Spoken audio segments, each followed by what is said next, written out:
Бірінші, зардап шеккен адамға жақындамас бұрын зардап шегушінің қоршаған ортасын бағалауымыз қажет. Яғни ол жерде су тасқыны, тоқ соғуы немесе бізге жарақат келтіретін құрылыс материалдар болуы мүмкін. Ондай кезде зардап шеккен адамды қауіпсіз жерге әкеліп, қатты түзу жерге горизонталь түрде жатқызып, медициналық көмек көрсетеміз. Жатқызғаннан кейін науқастың жалпы жағдайын бағалаймыз. Ол үшін есін анықтаймыз. Екі қолымызбен иығына қойып науқасқа сұрақ қоямыз. Сізге не болды? Мені естіп тұрсыз ба? Яғни маған науқас жауап берген жоқ. Оның есі жоқ деген сөз. Екінші әдіс – тамыр соғысын анықтау. Екі саусағымызбен зардап шегушінің екі жақ ұйқы артериясына симметриялы түрде қойып, тамыр соғысын анықтаймыз. Тамыр соғысы жоқ. Үшінші, бізде ол тынысын анықтау. Яғни көремін, естимін, сеземін. Максималды түрде біз құлағымызды зардап шегушінің мұрны мен аузына жақындатып, екі көзімізбен визуалды түрде кеуде қозғалысын анықтаймыз. Кеудесі қозғалмайды. Тыныс қозғалысын мен сезіп тұрған жоқпын. Тыныс шуылын мен естіп тұрған жоқпын. Ендігі бізде төртінші бақылау әдісі көз қарашығының жарыққа реакциясы.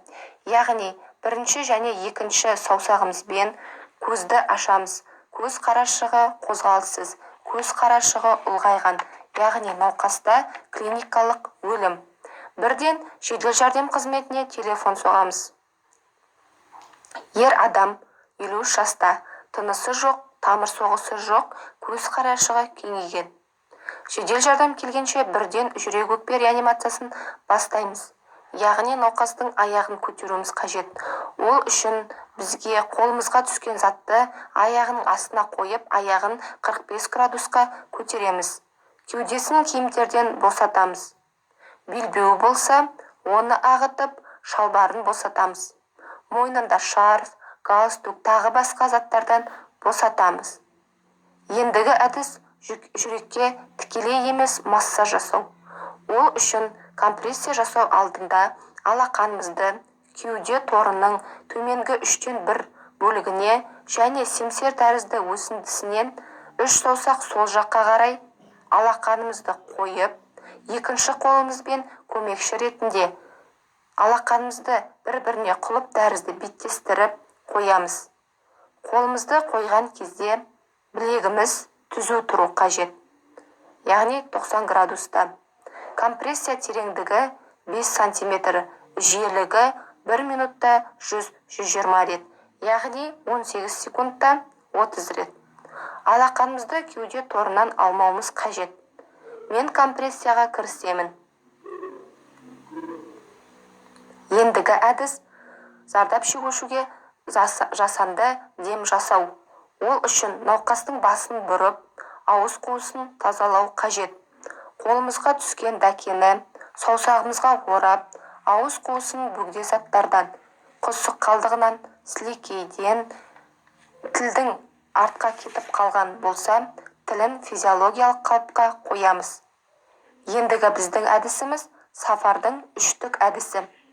Ол үшін басын тік қойып, оң қолымызбен мойнынан ұстап, сол қолымызды маңдайына және төбесіне қойып, науқастың басын шалқайтамыз.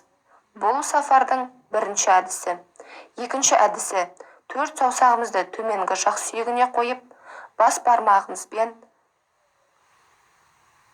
бет сүйегіне қойып, науқастың төменгі жақ сүйегін бері қарай жылжытамыз. Үшінші әдіс бұл бізде ауыз қуысын ашу. Өзіміздің қорғанысымыз үшін науқастың аузына дәке салфеткасын қойып, ауыз қуысын ашып, мұрнынан қысып, дем жасаймыз. Дем жасағанда бір жақ көзімізбен кеуде торын бақылап отыруымыз қажет. Кеуде торы көтерілді. Екінші рет дем жасаймын. Осылайша біз жасанды дем жасауды өткіздік. Келесі компрессияны жалғастырамыз. Осылайша біз 2 минуттың ішінде 5 позиция жасауымыз керек. 5 позиция жасағаннан кейін стоп анализ жасаймыз. Науқастың тамыр соғысын анықтаймыз. Тамыр соғысы бар. Көз қарашығы жарыққа реакциясы бар. Кеуде торын қараймыз.